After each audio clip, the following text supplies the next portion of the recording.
Fahamme Takribangami. Live, we're going live here at the Fahamme Temples of Divine Understanding today. Our lecturer today is one who does this for us on a regular basis, so I'm kind of filling in today for him. But we wanted to welcome you to our live broadcast, and we do hope that you find some fulfillment and some enlightenment for you to help you go forward as we do on a daily basis for the betterment and the upliftment of our race. So welcome, YouTube family, to the Fahamme family. So, with that being said, today our lecturer is our enlightened and our honorable, respectable and respected priest Ra Hotep. Welcome him with open arms and open hearts. Thank you.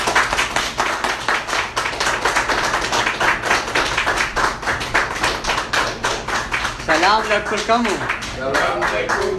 God and goddesses, Fahamme family. Family. It's always a pleasure. Fahamme, our Facebook friends and family. Fahamme, Faya. How you doing, sir? Welcome to our broadcast, our live broadcast from the Fahamme Temple of Divine Understanding, World Headquarters here in St. Louis, Missouri.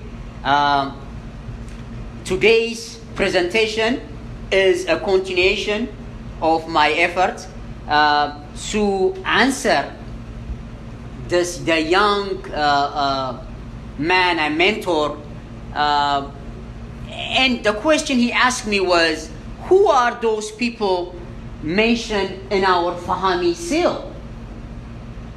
And I said, wow, okay, I will do some presentation on each of those gods and goddesses and noble saints and ancestors that are mentioned in our seal.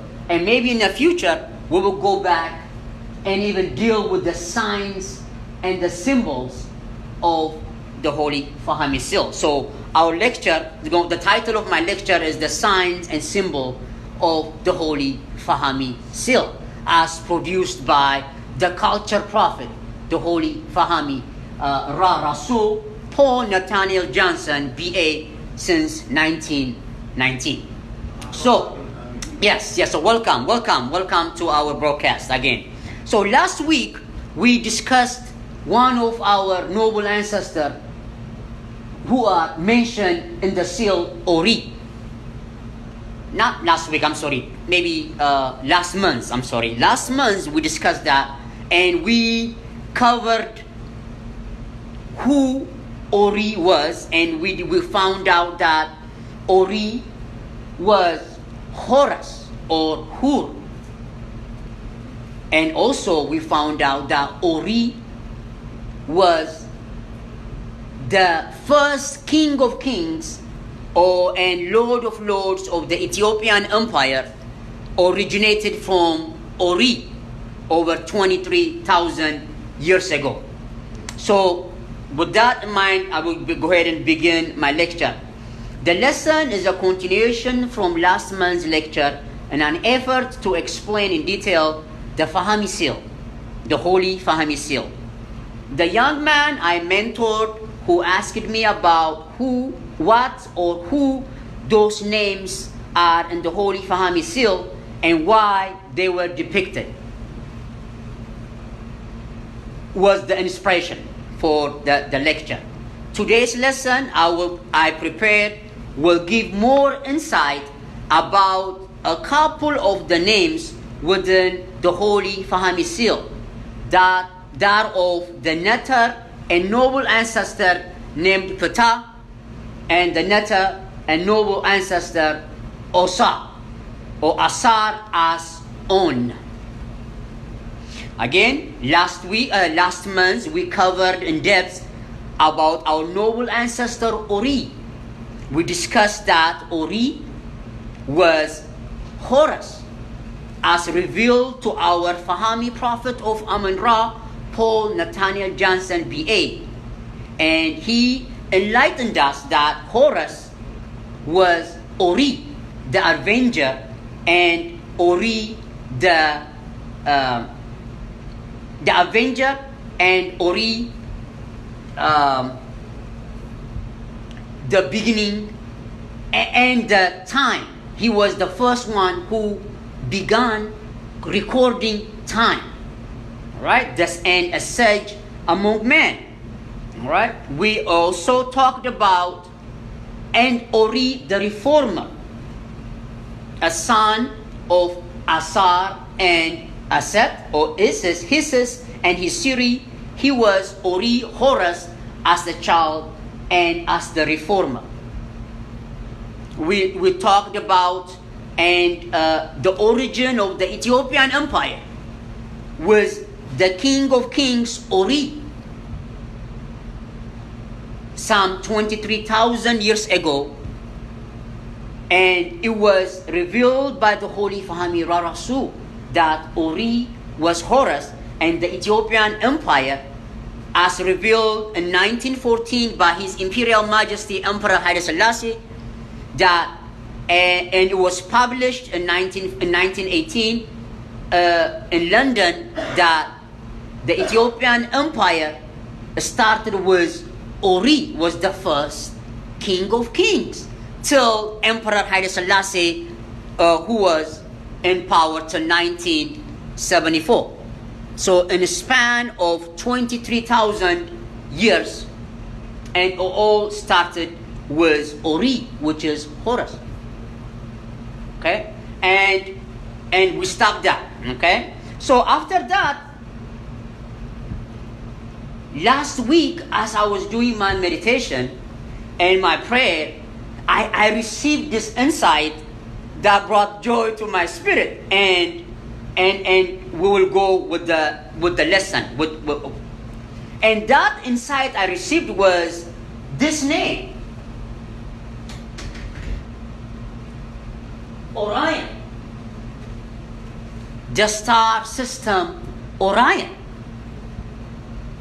Then when I woke up from my sleep, I was like, Orion.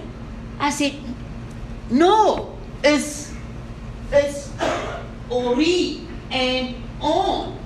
I said, it's Ori and On.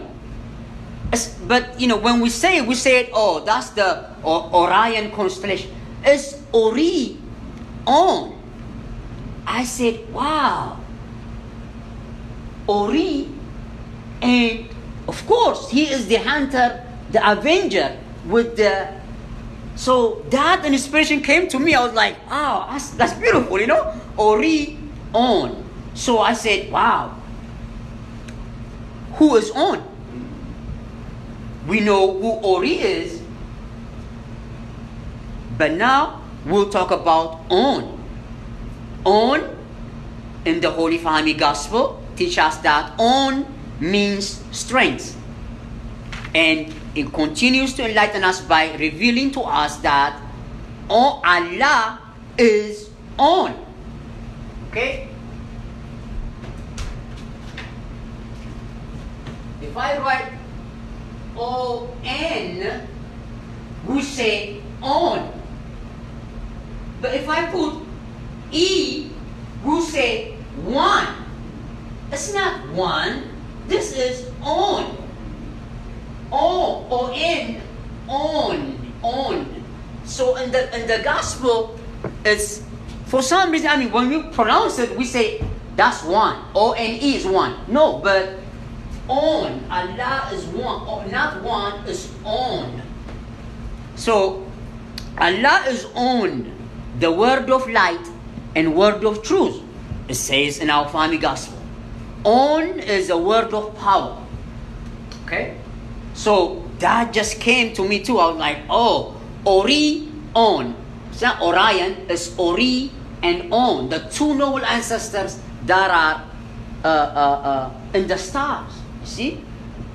I said that's a good insight. I said thank you for that one. But our Fahamme culture is also both civil and divine, both heaven and earth in balance. So who was On in the physical plane or historical record or in the flesh? Well, he was in the flesh on the earth. With that, for that, let's go and see who On was, as this lesson prepared by our adept Sheikh Wabra Samahi in the 1960s and compiled by the High Priest Peter Rock.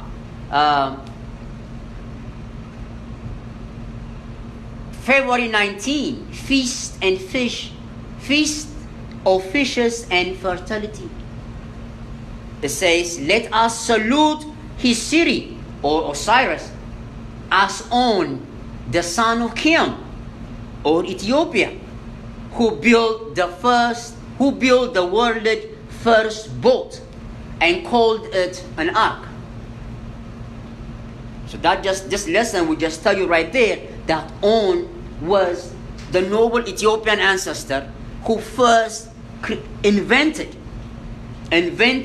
the first boat and called it an ark. On is the first boat builder and navigator in the world. The accomplishments of On occurred 10,000 years before the mythical Noah was born. The original navigator and fisherman On lived during the mystical age. In the latter times, he was called Dagon or Dagon, the fish god, by the Phoenicians, Philistines, and Israelites.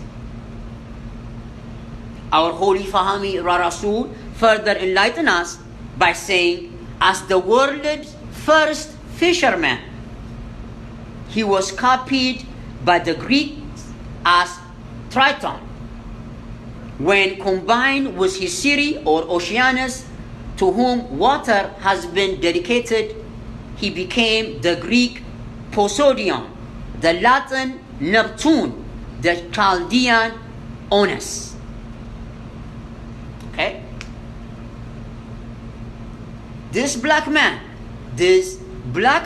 Ethiopian was the first one that invented boats.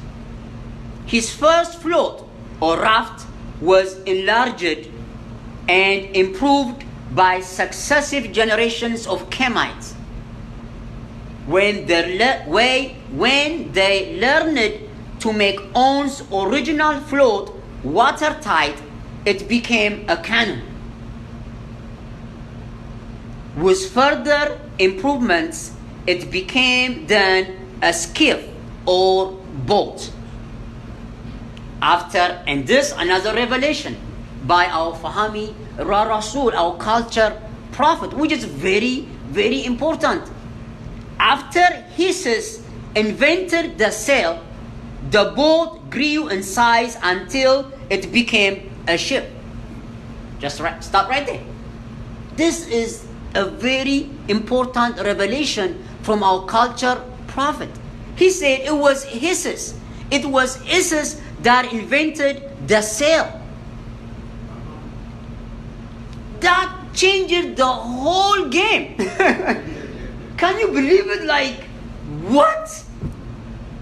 Hundreds and thousands of people are just looking at like this thing that floats on the water. It's a big invention. I was talking to my son. It's a big, big deal. And when she came up with that yes, to make it even so the boat can go by the air, that changed the entire civilization. Changed because of one invention she came up with. Millions of lives changed. The whole planet changed because of that invention right there. Okay? Then after his city invented the sail, the boat grew in size until it became a ship.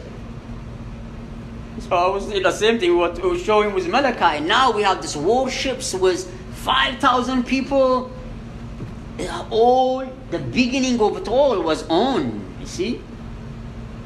And Isis, or what the Greek call Isis, or Mariam, that's why we still remember her to this day. We still pay homage to her name because of That invention she came up with, the cell. Instead of you doing this, she just came out with, and the wind can take you now. That's it. That changed the whole civilization right there. Then our ancestor was so much thankful for On. On's constellations in the zodiac is Pisces. The whole Pisces was named after this Ethiopian ancestor called On. And the constellation of Pisces was named for On. Not only that, Orion, or Orion, but it's not Orion, it's Ori and On. After the invention of picture writing, the symbols of On became the harpoon and the fishnet. In latter era, On was given additional titles and additional symbols. Among the additional symbols attributed to On is the crab claw, the seaweed, the dolphin, and the seahorse. On was the inventor of the gig, later called a harpoon, and the owner of the world's first boat. We must reclaim that history. It is ours. It is important. The future, the young generation know this. We discussed it with our sheikh yesterday. It is important we take this information to the high schooler in elementary school and tell them the truth. So as I was doing some research in Zaire, harpoon points have been found in the Katanga region that were used to spear fish 80,000 years ago. 80,000 years ago, they have found harpoons in Zaire, in the Congo. It is On, see, 80,000 years ago.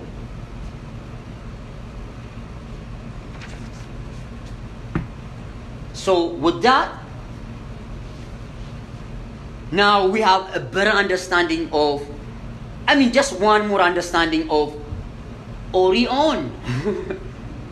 Now Orion, yes, but it's Ori and On. Okay?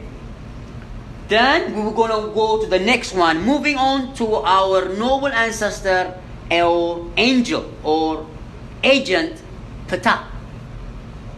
Who is Ptah? In our prayer of the gods, as written in the Holy Fahamme Gospel, the Al-Qiyam, the Holy Book of Qiyam, we say, O God of Qiyam and Ptah. And in chapter 9, verse 22, it reads, Ptah is the angel of creation and invention. Also, in chapter 3, verse 12 of the Holy Fahamme Gospel, that enlighten us by saying, the Son is the savior of the world in a physical sense, but the Spirit that created the Son is the savior of the world in a spiritual sense. And this Spirit has many names, such as Lillahi Ra, Allah, Fahamme, Il, Baal, Osar, Isis, Siri, Amun, Kim, Ptah, Amun, and many other names. So Ptah is, you can say, is one of the name of the Spirit that created the Son. Again, the physical and the spiritual aspects of our culture is emphasized. Civil and divine understanding is Fahamme. According to so we're going to go to the spiritual aspect of it. According to our Fahamme Ra Rasul, the name Ptah means opening of creation.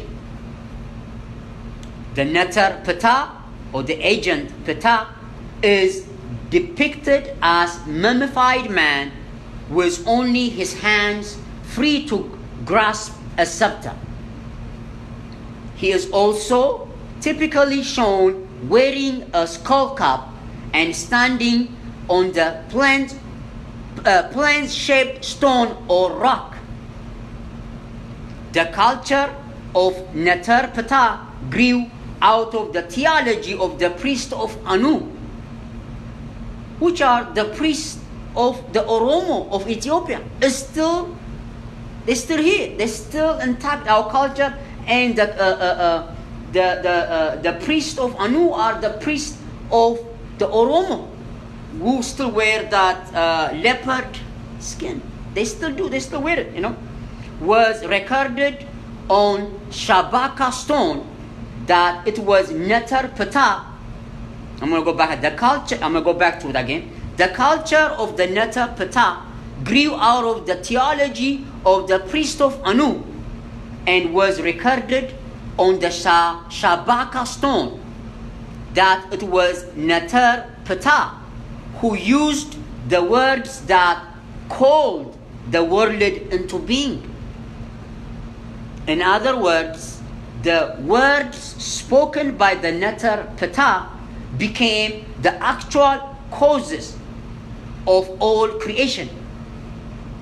After Neter Ptah dreamt creation in his heart, he spoke it, and all creation came into being or existence. According to the theology formulated by the priest of Anu, the Neter Ptah is always pictured as standing or sitting upon the primordial mounds. That's exactly how the Oromo, their spiritual system is called the Gada. They still practice. And when you study their creation story, they're talking about a mound coming from the water. Right now, that's exactly how they teach. And they are the largest nations in Ethiopia, over 50 million of them. And this is exactly how they teach you. Out of that mound, the Creator created male and female. Yes.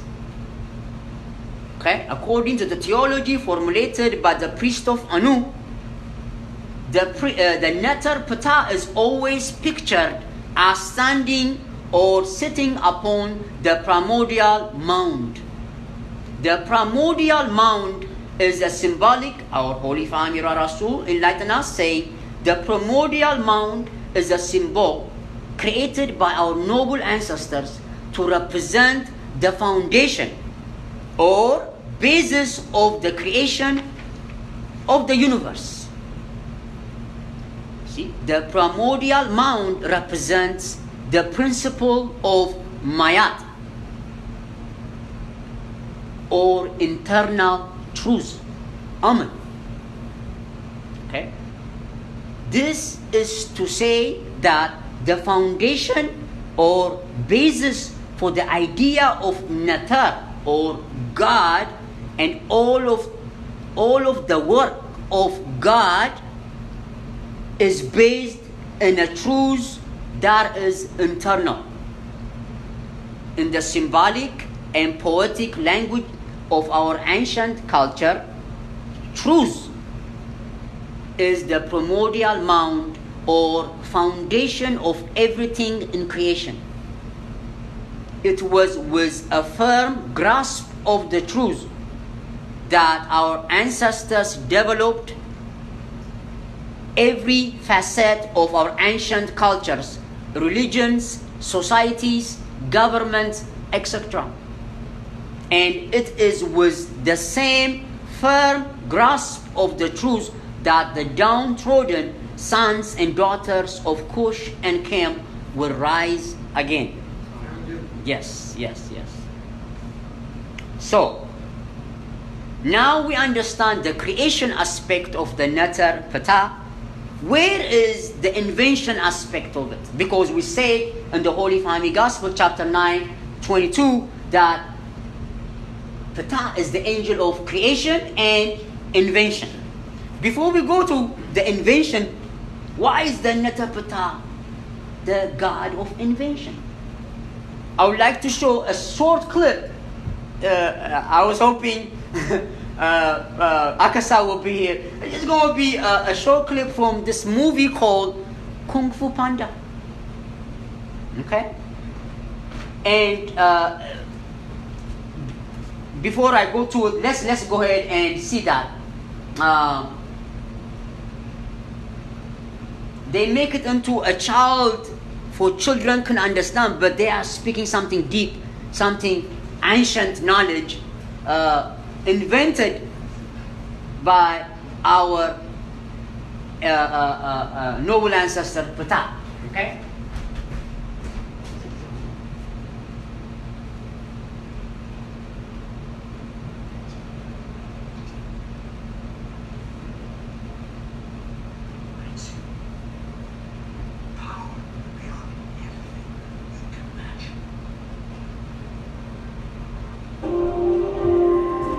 Okay, this is the scene where I know for our family.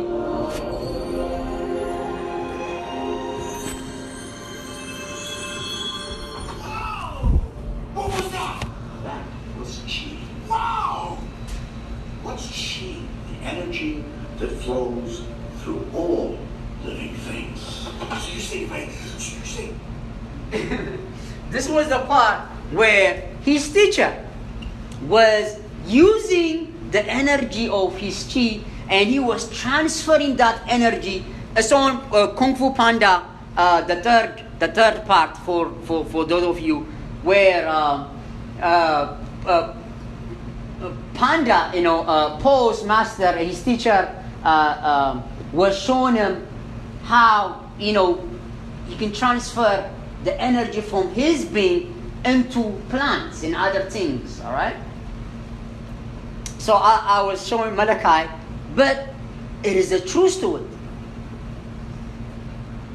And I said it was our noble ancestor Ptah that invented the science. Okay? To understand our noble ancestors Ptah's greatest invention, let us read from I'm going to be reading from The Need for Culture, a book written by the Holy Fahamme, one of the Holy Fahamme disciples, High Priest Peter Ra, and what he wrote, published as the information was given to him by our Holy Fahamme Ra Rasul. Okay? So I just gave you that so you can have some idea, but now let's read what our Fahamme is trying to tell us. The central feature of the religious and cultures of our noble ancestors is that they were celebrations of life. Our ancestors celebrated life in all of the many forms where they found life manifest. According to the Holy Fahamme Prophet, the central theme of ancient and modern Kemite Ethiopians' culture is anything that gives life is worthy of adoration. Fahamme Ra Rasul. Anything that gives life is worthy of adoration.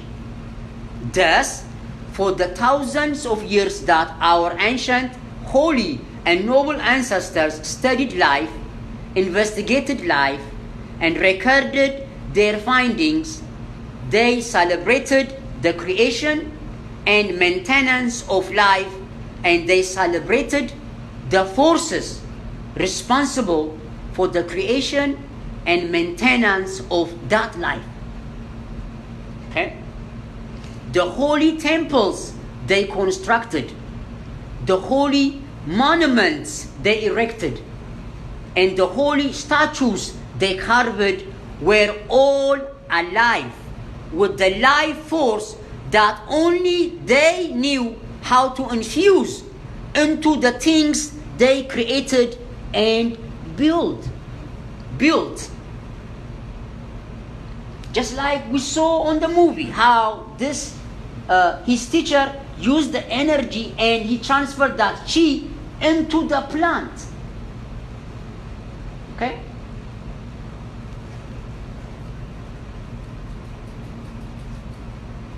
All of the things created by our noble ancestors were created to be in balance and harmony with the powers and forces governing their existence.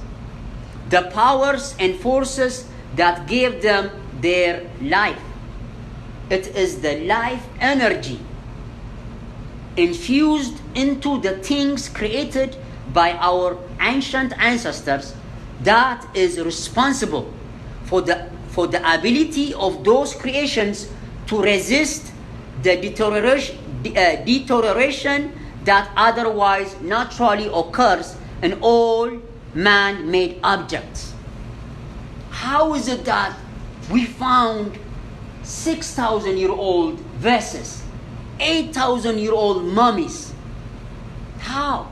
It was the invention of the god Ptah that only our ancestors knew how to use the universal energy, and they can transfer it into what they build. So our Holy Fahamme Rasul tells us it is the life energy fused into everything that was done by our ancient ancestors that continues to preserve them.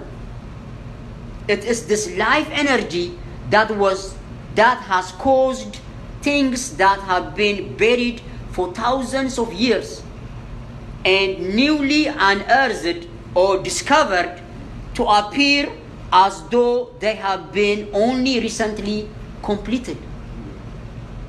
All of these objects have retained their newness as though they were created just yesterday. Painted objects that have been sealed in tombs for thousands of years have retained the brilliant colors without fading. Objects buried in tombs along with the mummified bodies of the deceased have remained intact, showing little or no sign of deterioration. All of these things are preserved in the condition in which they were created because of the secrets our ancient ancestors learned about life. And that secret was first revealed by the god Ptah. He was the first one that came up with the opening of the mouth ritual. He invented that spiritual ritual to preserve our noble ancestors' body thousands and thousands of years. These are the secret that they used to keep alive the details of our noble history until the day that we, the downtrodden sons and daughters of the ancients, embark upon the path to reclaim the glory of our past. The secrets of our ancestors are being kept alive until we at last undertake the mission assigned to us by our Holy Fahamme Rasul to revamp our pre-slavery status. These secrets are being kept alive so that it can occur as the Holy Fahamme Prophet predicted when he stated that, quote, the long silent Sphinx will speak for itself. Okay? So in conclusion, when at last the long silent Sphinx begins to speak for itself, the last of the falsehoods, misrepresentations, misinterpretations of our glorious past and our magnificent culture will come to an end. When all of the errors of our past have been resolved, it will allow us, the descendants of the mighty Ethiopian and Kushite Kemites, to extend our magnificent culture for several more millennia. The Holy Fahamme Prophet summarized our glorious past and the mighty achievements of our past as being our heaven and earth of old. He teaches that we must now build a new heaven and earth with the aid of the Almighty God and using our noble ancestors as our spiritual guide. And it is to that end that we continue to encourage you. Thank you so much for listening. And basalam yastrak bana fahami takra bangami.